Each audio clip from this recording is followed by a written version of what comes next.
আজকের জুমার আলোচনাতে কালামুল্লাহ শরীফের একখানা আয়াতের অংশ তেলাওয়াত করেছি।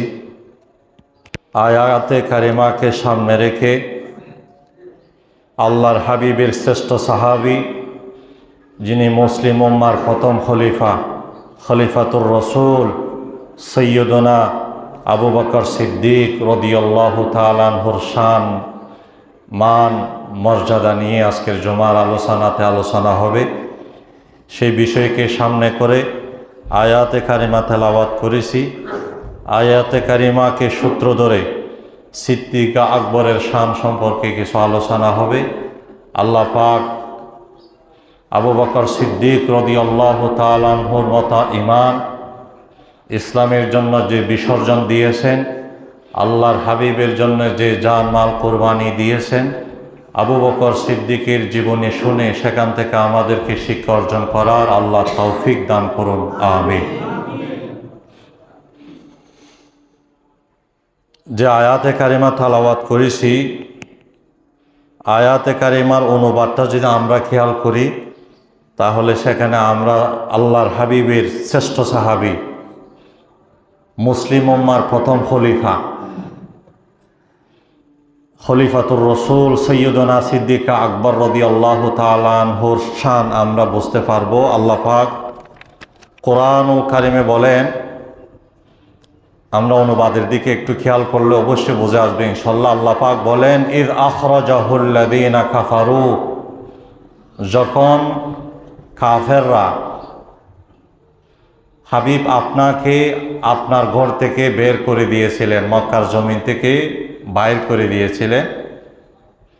সানিয়াসনাইনি ইয হুমা ফিল গার, তখন আপনি দুজনের দ্বিতীয় জন ছিলেন, যখন আপনারা দুজন গুহার মধ্যে ছিলেন।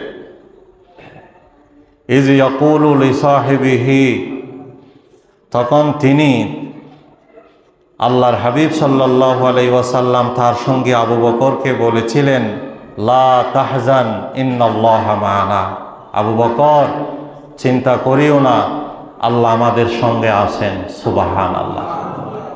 এই আয়াতে কারিমা একটা ঘটনার দিকে ইঙ্গিত করে, হিজরতের ঘটনা, যে ঘটনাতে হযরতে সিদ্দিক আকবরের শান ফুটে উঠেছে। সিদ্দিক আকবরকে সাথে নিয়ে আল্লাহর হাবিব সাল্লাল্লাহু আলাইহি ওয়াসাল্লাম গাওর সূরে অবস্থান করেছিলেন হিজরতের রাত্রে। যে গাওর সূর পাহাড়টা সমতল জায়গা থেকে অনেক উপরে, যে পাহাড়টা ছিল পাথরের পাহাড়। ইতিহাসের কিতাবে লেখা হয়েছে ৫,৪১৩ ফুট সমতল জায়গা থেকে গাওর সূরের উচ্চতা। ৫,৪১৩ ফুট, তার মানে অনেক উপরে সমতল জায়গা থেকে গাওর সূর, পাহাড়টা অনেক উপরে। আল্লাহর হাবিব সাল্লাল্লাহু আলাইহি ওয়াসাল্লাম আবু বকরকে সিদ্দিককে সাথে নিয়ে হিজরতের রাত্রে, রাত যখন শেষ হয়ে আসতেছে, কাফেরদের হাত থেকে বাঁচাবার জন্যে সেই গর্তে অবস্থান করবেন।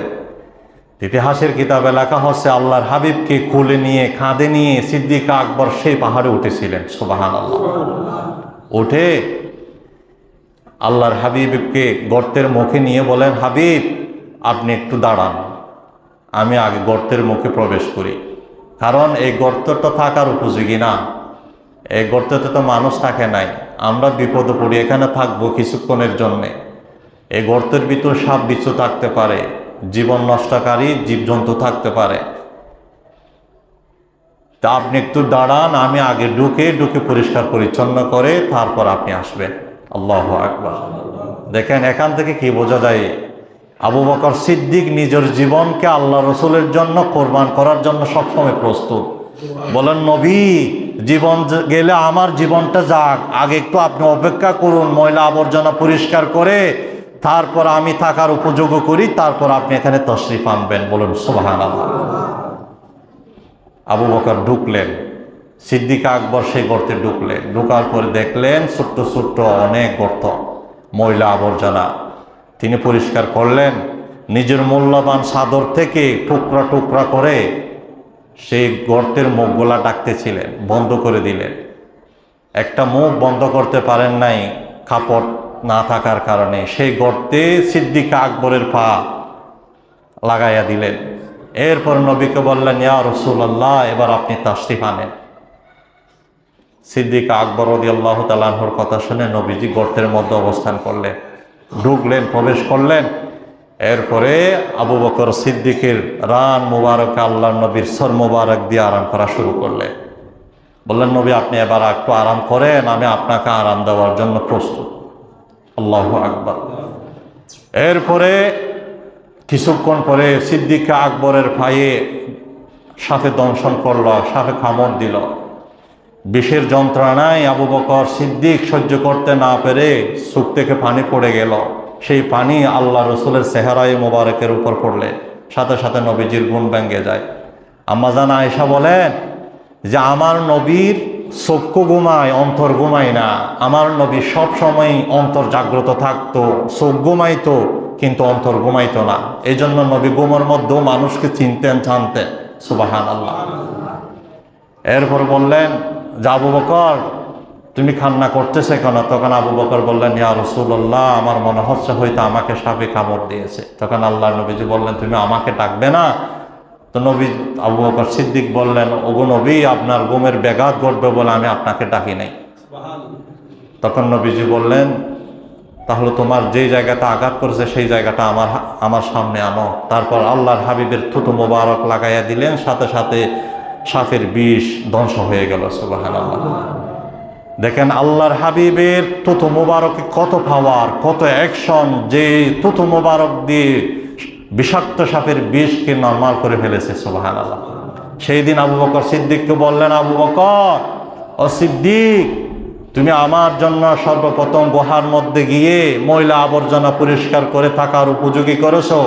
এই পৃথিবীর দুনিয়ার জমিন থেকে আমি অন্য জগতে যাবার পরে, আমি দুনিয়া থেকে যাবার পরে আমার পরে তুমি আসবে, আর তুমি যখন আসবে তোমার জন্য কবরকে আমি পরিষ্কার পরিচ্ছন্ন করে তোমার জন্য থাকার উপযোগী করে রেখে দিব। সুবহানাল্লাহ। সেই হয়েছে। রাসূল পাকের 4 খলিফার ভিতর সিদ্দিক আকবর আল্লাহর হাবিবের পাশে এখনো শুয়ে আছেন। সুবহানাল্লাহ। আল্লাহু আকবার। সেই দিন সে গর্তের মধ্যে কাফেররা গিয়ে চতুর্দিকে হাঁটতেছেন, আবু বকর দেখতেছেন কাফেরদের মুশরিকদের পা। তখন চিন্তায় পড়ে গেলেন। তখন তিনি বললেন, ইয়া রাসূলুল্লাহ, মুশরিকরা যদি পায়ের দিকে তাকায় তাহলে তো আমাদেরকে দেখে ফেলবে। তখন আল্লাহ নবীজি বললেন, লা তাহজান, সিদ্দিক আকবর তুমি পেরেশান হইও না, চিন্তা করিও না, আল্লাহ ইন্নাল্লাহ মা'ানা, আল্লাহ আমাদের সঙ্গে আছেন। সুবহানাল্লাহ। আল্লাহ আমাদেরকে হেফাজত করবে। এ হলো সিদ্দিক আকবর। সিদ্দিক আকবরের বিষয়ে আল্লাহ নবীজি বলেন হাদিস শরীফে, আফজলুল বাশারি বাদাল আম্বিয়াই আবু বকর সিদ্দিক রাদিয়াল্লাহু তাআলা, আফজলুন নাস বাদাল আম্বিয়াই আবু বকর সিদ্দিক রাদিয়াল্লাহু তাআলা। আল্লাহ নবী বলেন, নবীদের পরে এই পৃথিবীর বুকে সর্বশ্রেষ্ঠ মানুষ হলো সিদ্দিক আকবর। ইমানের দিক দিয়ে, আমলের দিক দিয়ে, নামাজের দিক দিয়ে, রোজার দিক দিয়ে, হজের দিক দিয়ে, যাকাতের দিক দিয়ে, আল্লাহর হাবিবকে মহাব্বত করার দিক দিয়ে, ভালোবাসার দিক দিয়ে আবু বকর সর্বপ্রথম ফার্স্ট। বলুন সুবহানাল্লাহ। আল্লাহর রাসূল বলে, আবু বকরের ইমানের মতো পৃথিবীর কারো ইমান হবে না, সিদ্দিক আকবরের দানের মতো পৃথিবীতে কারো দান হবে না, সিদ্দিক আকবরের নামাজের মতো কারো নামাজ হবে না, সিদ্দিক আকবরের মর্যাদার মতো পৃথিবীতে কারো মর্যাদা হবে না। এই জন্য নবীজি বলে, সমস্ত নবীদের পরে আমার উম্মতের ভিতর সর্বশ্রেষ্ঠ মর্যাদার অধিকারী, সর্বে গুণে গুণান্বিত যিনি, তিনি হলেন আমার সিদ্দিক। সুবহানাল্লাহ। আফজলুন নাস বাদাল আম্বিয়াই আবু বকর সিদ্দিক রাদিয়াল্লাহু তাআলা। আবু বকর তো সেই আবু বকর যার বিষয়ে আল্লাহ নবীজি বলেছেন, কিয়ামতের মাঠে যখন সমস্ত মানুষ উঠবে তখন আমার আবু বকর, আমার সিদ্দিককে পাওয়ার জন্য সমস্ত জান্নাতের দরজা তালাশ করবে। জান্নাতের সমস্ত দরজা বলবে যে আমার এই দরজা দিয়ে সিদ্দিক আকবর প্রবেশ করুক। জান্নাতের সমস্ত দরজা চাইবে যে এই দরজা দিয়ে আমার সিদ্দিক আসুক। সুবহানাল্লাহ। কারণ সিদ্দিক আকবর ছিলেন শ্রেষ্ঠ নামাজি, সিদ্দিক আকবর ছিলেন শ্রেষ্ঠ দানবীর, সিদ্দিকা আকবর ছিলেন শ্রেষ্ঠ মুত্তাকি, সিদ্দিকা আকবর ছিলেন শ্রেষ্ঠ নামাজি, শ্রেষ্ঠ যাকাত দাতা, এর মতো পৃথিবীতে আর কেউ হবে না। এই জন্য জান্নাতের সমস্ত দরজা তাকে পাওয়ার জন্য আগ্রহ প্রকাশ করবে। সব দরজা থেকে বলা হবে এই দরজা দিয়ে, আমার দরজা দিয়ে সিদ্দিকা আকবর আসুক। একদিন আল্লাহর হাবিব সাল্লাল্লাহু আলাইহি ওয়াসাল্লাম মসজিদে নববীতে বয়ান করতেছিলেন, খুতবা দিচ্ছিলেন সাহাবীদের সামনে। তখন কথার প্রাসঙ্গিক নবীজি বলে, সাহাবীরা আমার কাছে তিনটা জিনিস বেশি পছন্দনীয়। এক নাম্বার হলো আমি নবী আতরকে বেশি পছন্দ করি, সুগন্ধ জাতীয় জিনিসকে বেশি পছন্দ করি। 2 নাম্বার হলো আমি সতী সাধবী নারী যারা নিজের ইজ্জতকে হেফাজত করে, স্বামীর ইজ্জত হেফাজত করে, সেই সমস্ত রমণীদেরকে আমি রসুল বেশি ভালোবাসি। সুবহানাল্লাহ। আরেকটা হলো আমি রসুল নামাজকে ভালোবাসি, নামাজের ভিতর বেশি তৃপ্তি পায়। এই জন্য আম্মাজান আয়েশা সিদ্দিকা রাদিয়াল্লাহু তাআলা আনহা বলে যে আল্লাহ রসুলকে আমি মাঝে মধ্যে দেখতাম যে এশারের নামাজের পরে কিছুক্ষণ আরাম করার পরে ঘুম থেকে উঠে সারা রাত নামাজে দাঁড়িয়ে থাকতেন, লম্বা রুকু করতেন, লম্বা সেজদা করতেন। দেখা যাইতো আল্লাহর হাবিবের পা মোবারক ফুলে গেছে। একদিন আমি বলে ফেললাম যে ইয়া রাসূলুল্লাহ, আপনি তো গুনাহগার উম্মতদের শাফাআত দানকারী, সমস্ত নবীদের নবী, নবীদের সর্দার, আপনার তো কোনো গুনাহ নাই, আপনি এত লম্বা সেজদা কেন করেন, এত লম্বা রুকু কেন করেন, এত দীর্ঘ করে নামাজ কেন পড়েন, আপনার তো কোনো গুনাহ নাই। তখন আল্লাহর হাবিব বললেন, ও আয়েশা, আমাকে সমস্ত নবীদের সর্দার আল্লাহ বানিয়েছেন, আমাকে সমস্ত রসুলের সর্দার বানিয়েছেন, আমাকে গুনাহগার উম্মতদেরকে শাফাআত দানকারী বানিয়েছেন। আর আমি যেই রব আমাকে এতগুলো গুণ দান করেছে, সেই আল্লাহর জন্যে, সেই রবের জন্য আমি কি লম্বা করে সেজদা দেব না? সেই রবের জন্য দীর্ঘ করে কি আমি একটা রুকু দেব না? এই জন্য আমি আমার রবের শুকরিয়া করার জন্য এই লম্বা করে নামাজটা আদায় করতেছি। সুবহানাল্লাহ।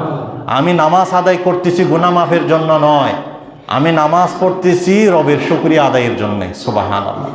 আফালা আকুনা আবদান শাকুরা, আমি কি আল্লাহর শুকরগুজার বান্দা হব না? আমার রব যে আমাকে এতগুলা গুণ দান করেছেন, এই যে গুণ দান করেছেন, গুণের শুকরিয়া আদায়ের জন্য এত লম্বা সেজদা আমি দিতেছি। সুবহানাল্লাহ। আমি গুনাহ মাফের জন্য সেজদা দিচ্ছি না, যা আমার গুনাহ হয়েছে এই জন্য আমি মাফের জন্য সেজদা দিচ্ছি না, আমি সেজদা দিচ্ছি রবের শুকরিয়া আদায়ের জন্য। বলেন সুবহানাল্লাহ। তো ওই বইটাকে সিদ্দিক আকবর রাদিয়াল্লাহু তাআলা আনহু ছিলেন। তো নবীজি যখন বললেন আমার কাছে তিনটা জিনিস বেশি পছন্দের, আমি নবী সুগন্ধি জাতীয় জিনিসকে খুব পছন্দ করি। এরপরে নবীজি বললেন সতী সাধবী নারী যারা নিজের ইজ্জতকে হেফাজত করে, ওই সমস্ত রমণীদেরকে আমি রসুল অনেক মহাব্বত করি।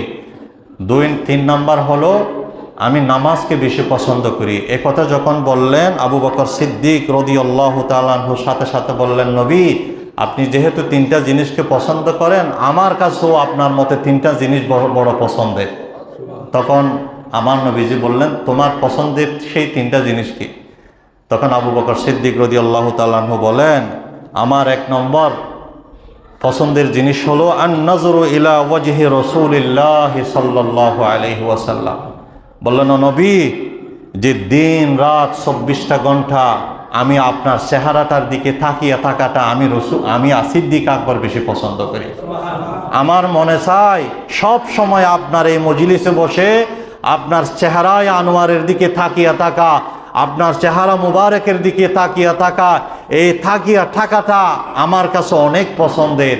আমি যদি পারতাম সারাদিন সারা রাত আপনার পাশে বসে থাকতে পারতাম, তাহলে আমার জীবন ধন্য হতো। এই জিনিসটাকে আমি সিদ্দিক আকবর বেশি পছন্দ করি। সুবহানাল্লাহ।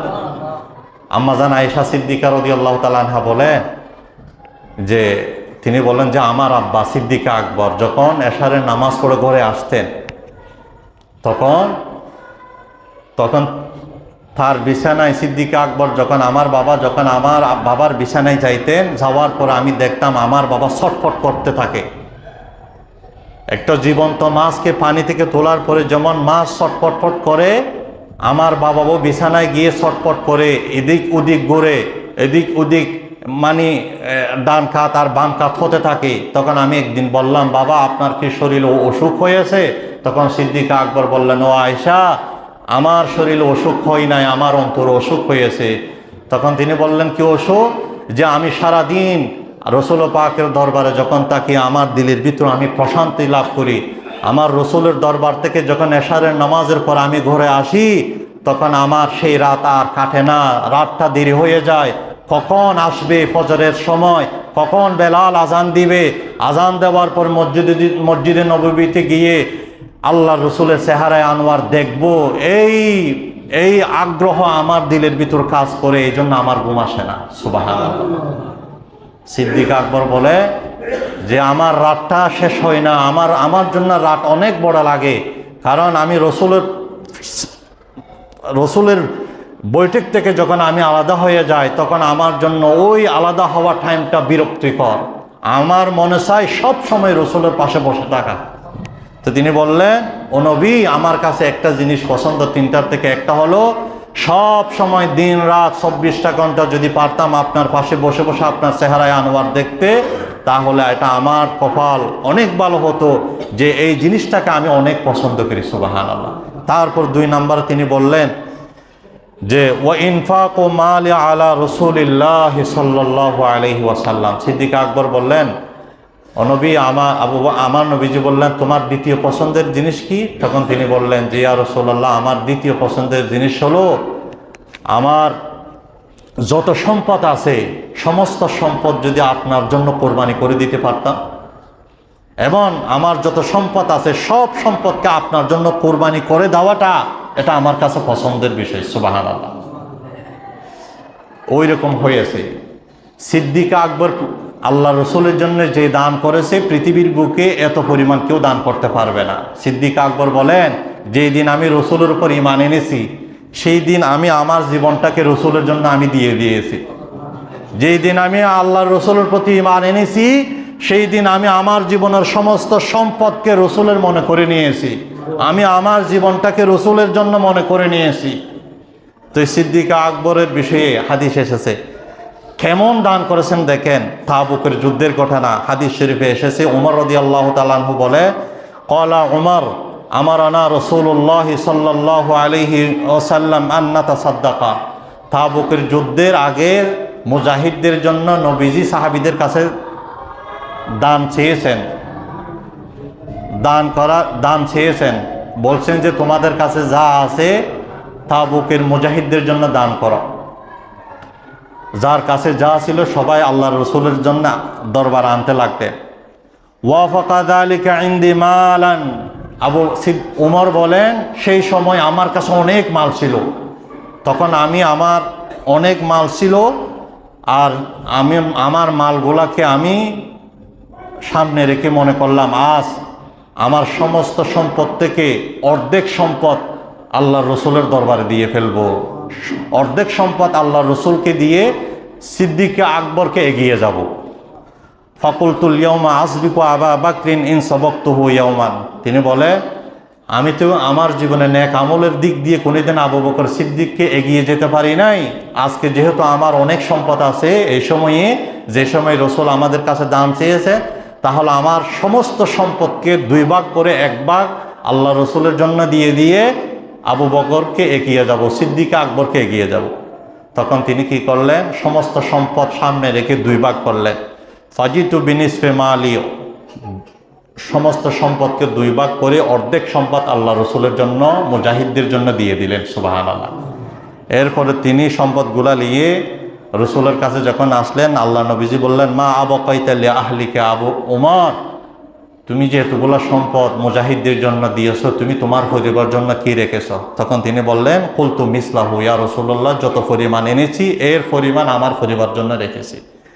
এরপরে ওয়া আতা আবু বকরিন বিকুল্লি মা ইনদা, এরপর আবু বকর আসলেন, একটা গাঠুরি বেঁধে ঘর থেকে কিছু সামান আনলেন। সেই সামানার ভিতর আল্লাহর হাবিব থালা বাসন পর্যন্ত দেখতেছেন, ঘরের ছাই ছোট্ট ছোট্ট বিষয় পর্যন্ত দেখতেছেন। এরপরে রসুল আবু বকরকে বললেন, ইয়া আবা বাক মা আবাকাইতা লি আহলিক, তোমার ঘাটুরিতে ছোট্ট ছোট্ট জিনিস দেখতেছি, থালা বাসন দেখতেছি, যে তুমি তোমার পরিবারের জন্য কি রেখে আসছো, সবগুলোতে এখানে নিয়ে আসছো, কি আনছো, কি রেখে আসছো? তখন তিনি বললেন, ইয়া রাসূলুল্লাহ আবাকাইতু লাহুমুল্লাহ ওয়া রাসূলাহ, আমি আমার পরিবারের জন্য আল্লাহকে এবং আল্লাহর রসুলকে রেখে এসেছি। আমার কাছে যা ছিল সব কিছু এই গাটুরির ভিতর বেঁধে আপনার জন্য আমি নিয়ে এসেছি। সুবহানাল্লাহ। এই জন্য এই গাটুরির ভিতর আপনি থালাও পাবেন, সোলার ছাইও আছে, ছোট্ট ছোট্ট বিষয়ও আছে। আমার ঘরে যা ছিল সব কিছু এই গাটুরির ভিতর আছে। এই সবগুলো আমি নিয়ে এসেছি, আর আমার ঘরের জন্য আল্লাহকে এবং আল্লাহর রসুলকে আমি রেখে এসেছি। তখন আবু বকর সিদ্দিকের এই অবস্থা দেখে ওমর বললেন, কুলতু লা আসবিকুহু ইলা শাইইন আবাদা। ওমর বললেন, আমি কখনো কোনো বিষয়ে আবু বকরকে এগিয়ে যেতে পারবো না, আবু বকর আমার এগিয়ে থাকবে। তো ওমর বলেন, আমার সমস্ত সম্পদ 2 ভাগ করে 1 ভাগ রসুলের জন্য আনলাম।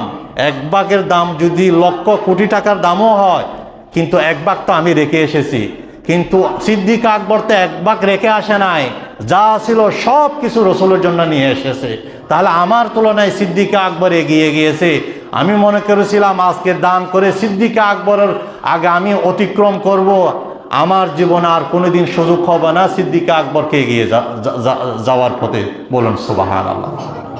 দেখেন, সিদ্দিক আকবরের দানের মতো পৃথিবীতে কারো দান হবে না। এই জন্য নবীজি বলেছেন, আফজালুন নাস বাদাল আম্বিয়া আবু বকর সিদ্দিক।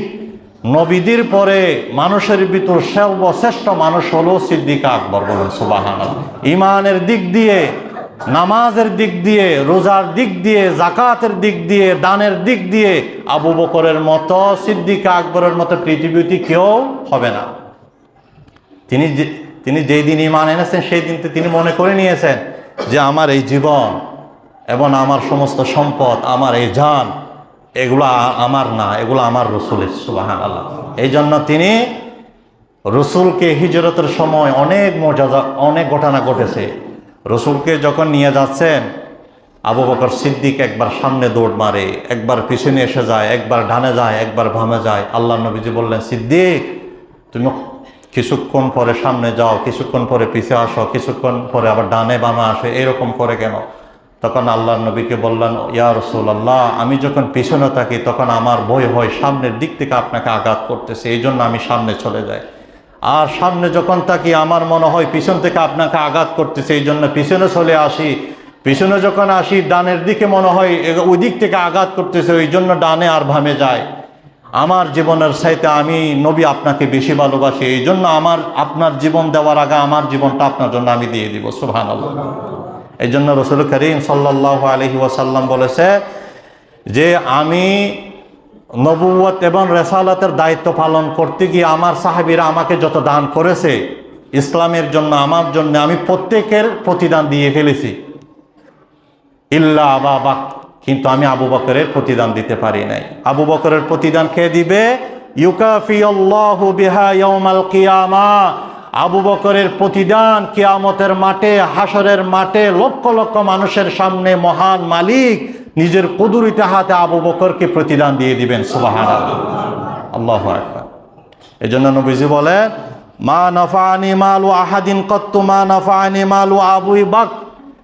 আমাকে আমার সাহাবীরা যত দান করেছে ইসলামের জন্য, প্রত্যেকের দান কাজে আসছে, তবে আবু বকরের মালের মতো কাজে আসে নাই। যতটুকু আবু বকরের মাল আমার জন্য কাজে এসেছে, অন্য কারো মাল এইরকম কাজে আসে নাই। এরপরে রাসূল পাক সাল্লাল্লাহু আলাইহি ওয়াসাল্লাম বলে, পৃথিবীতে যদি আল্লাহ ছাড়া অন্তরঙ্গ বন্ধু কাউকে বানা যাইতো, তাহলে আমি রাসূল লাত্তাখাযতু আবা বকরিন খলিলা, আমি পৃথিবীর বুকে আবু বকরকে আমার বন্ধু বানাইয়া নিতাম। সুবহানাল্লাহ। আল্লাহ ছাড়া তো অন্তরঙ্গ বন্ধু কারো বানানো জায়েজ নেই। মুমিনের আসল বন্ধু হলো আল্লাহ। তো নবীজি বলেন, আমার অন্তরঙ্গ বন্ধু আল্লাহ ছাড়া কেউ নাই। যদি আল্লাহ ছাড়া কাউকে বানার অনুমতি থাকতো, তাহলে আমি রসুল আবু বকরকে আমার বন্ধু বানাই নিতাম। আল্লাহু আকবার। আবু বকর হলেন রসুলের বাল্যকালের বন্ধু, আবার শাশুড়। এরপরে তাহলে আবু বকর সিদ্দিক আকবরের 3টা পছন্দের থেকে একটা হলো রসুলকে সবসময় রসুলের চেহারায় আনোয়ার দেখিয়ে তাকায়া থাকা। এরপরে নিজের জীবনের সমস্ত সম্পদ রসুলের জন্য দিয়ে দেওয়া। আরেকটা হলো, সেটা হলো আবু বকর সিদ্দিক রাদিয়াল্লাহু তাআলা আনহু বলেন, ইয়া রাসূলুল্লাহ, আমার একটা কন্যা আয়েশা, আয়েশাকে আমি আপনার জন্য দিতে চাই, আমার কন্যাটাকে আপনি বিবাহ করেন, এটা আমি চাই, এটা আমার পছন্দের, যদি আপনি আগ্রহী হন তাহলে আমার কন্যাটাকে আপনি বিয়ে করেন। সুবহানাল্লাহ। হুবহু হয়েছে সিদ্দিকা আকবরের কন্যা হযরত আয়েশাকে রসুল বিয়ে করেছেন, আকাশ থেকে ফয়সালা হয়েছে। ওইদিকে সিদ্দিকা আকবরের মত ছিল, আল্লাহ তাআলা কবুল করে হযরত আয়েশাকে উম্মাহাতুল মুমিনিন হিসাবে আল্লাহ কবুল করে নিয়েছেন। সুবহানাল্লাহ। এই হলো সিদ্দিকা আকবরের শান।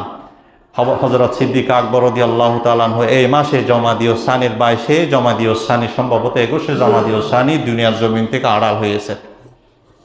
এই জন্য রসুল করিম সাল্লাল্লাহু আলাইহি ওয়াসাল্লাম বলেন, আফজালুন নাস বাদাল আম্বিয়া ইয়া আবু বকর সিদ্দিক। সিদ্দিকা আকবরের মতো ঈমান পৃথিবীতে কারো হবে না, সিদ্দিকা আকবরের দানের মতো পৃথিবীতে কারো দান হবে না, সিদ্দিকা আকবরের নামাজের মতো পৃথিবীতে কারো নামাজ হবে না। সমস্ত নবীদের পরে উম্মতের ভিতর যার মর্যাদা বেশি তিনি হলেন আবু বকর সিদ্দিক রাদিয়াল্লাহু তাআলা আনহু, যার বিষয়ে প্রায় 11টার অধিক কোরআনুল কারীমের আয়াত নাযিল হয়েছে। সুবহানাল্লাহ। 11টার অধিক।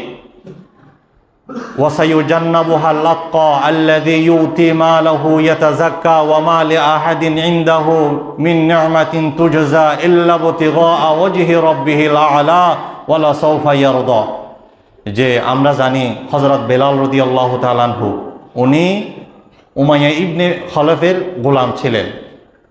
উমাইয়া ইবনে খলফ মালিক ছিলেন, ওর গোলাম ছিল হযরত বেলাল।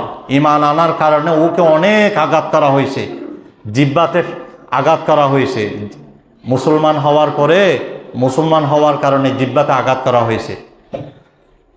তো নির্যাতনের মাত্রা যখন বেড়ে গেছে, সিদ্দিকা আকবর রাদিয়াল্লাহু তাআলা আনহুর কাছে এই খবর যাওয়ার পরে সিদ্দিকা আকবর অনেক সম্পদ দিয়ে উমাইয়া ইবনে খলফ থেকে তাকে কিনে ফেললেন, কিনে করে আজাদ করে দিলেন। সুবহানাল্লাহ। গোলাম থেকে আজাদ করে দিলেন। বলছে যে আজ থেকে তুমি কারো গোলাম থাকবে না, তুমি স্বাধীন, কারো অধীনে চলতে হবে না, আজাদ করে দিলেন। তখন থেকে তিনি রসুল পাকের সাথে থাকতেন, রসুল তাকে আল্লাহ রসুলের মুয়াজ্জিন হিসাবে কবুল করে নিয়েছেন। তিনি যখন আজান দিতেন আশহাদুর জায়গায় আসহাদু বলতো, আশহাদু আল্লা ইলাহা ইল্লাল্লাহ। এই যখন আজান দিতেন সিনের জায়গায় সিন মাতাতেন, আসহাদু বলতেন। তখন অনেক সাহাবীরা অভিযোগ করেছে, ইয়া রাসূলুল্লাহ বেলালের আজান অশুদ্ধ হয়, সিনের জায়গায় সিন মাতায়, ওকে বাদ দিয়ে নতুন আর একটা মুয়াজ্জিন রাখা হোক। সবার সিদ্ধান্তে নতুন আর একটা মুয়াজ্জিন রাখা হলো। 3 দিন পরে হযরত জিবরাইল আলাইহিস সালাম আসলেন। আসার পরে নবীকে বললেন, ইয়া রাসূলুল্লাহ আজ 3 দিন হয়ে গেল আপনার মসজিদে নববীতে আজান হয় নাই। তখন নবীজি বললেন, আমার মসজিদে তো আজান হয়েছে। তো জিবরাইল আলাইহিস সালাম বললেন, ইয়া রাসূলুল্লাহ যতদিন সিদ্দিক বেলাল আজান দিবে না ততদিন এই আজান আকাশে উঠবে না। বেলালকে অবশ্যই আজান দিতে হবে। বেলালের আজান আল্লাহর কাছে এত পছন্দ হয়েছে, বেলাল আশহাদুর জায়গায় আসহাদু বলল, আসহাদু অশুদ্ধটা আল্লাহ পছন্দ করে নিয়েছেন। সুবহানাল্লাহ। কারণ বেলাল অশুদ্ধ বলাটা নিজের ইচ্ছাই হয় নাই, বেলালকে উমাইয়া ইবনে খলফের জিহ্বায় আঘাত করেছে, ইসলামের জন্য সে নিজের জিহ্বাকে ক্ষতি করেছে। এই আঘাতপ্রাপ্ত জিহ্বা দিয়ে সে অশুদ্ধ বলল, এটা আল্লাহ কবুল করে নিয়েছেন। সুবহানাল্লাহ। সেই দিন থেকে রসুল আবু বকরকে আবার নতুন করে মসজিদের জন্য মুয়াজ্জিন হিসাবে নিয়োগ করে দিলেন। সুবহানাল্লাহ। এই হলো সিদ্দিকা আকবর।